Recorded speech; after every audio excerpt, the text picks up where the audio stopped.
Good afternoon, everyone, and welcome to another session of Moldex 3D's webinar series. My name is Srikar Valluri, and I'll be your host today. The topic for today's webinar is latest simulation technology for 3D warpage predictions. And I'm going to talk about how would you use simulations today in order to get good warpage predictions. What are some of the necessary things that you need to pay attention to, and how are the different ways in which you can use simulations to get your warpage predictions. Just a quick overview of what warpage is about, right? As almost everybody on the webinar here knows, warpage is nothing but uneven shrinkage in the part. Plastic material shrinks.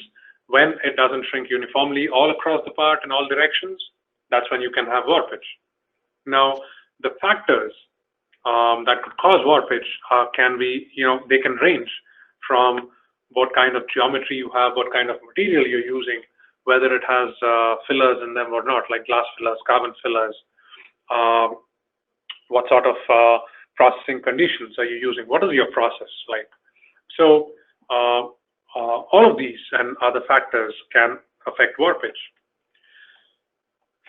We, in essence, can break it down into 4 different aspects, if you will.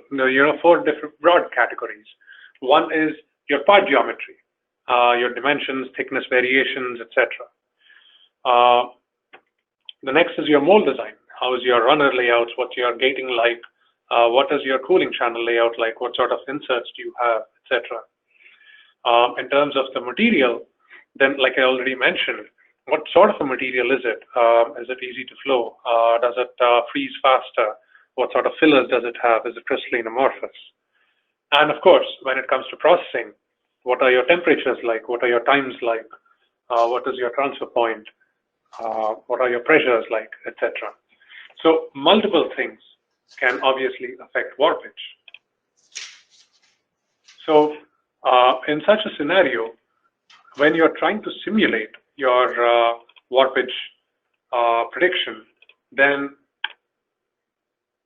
what are the factors that you would need to pay attention to in order to make sure that your simulation results, you can be quite confident on your simulation results, and you can be assured that they give you, at least they are reflective of what's going on in reality, right?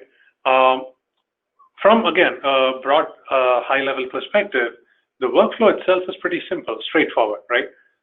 What you do is you collect the data, that's, your input data for the simulation.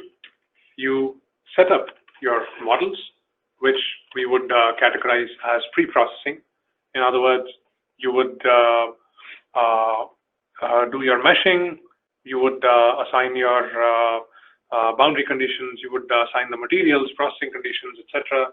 And then, of course, you would run the simulation, do your post-processing, and all that good stuff.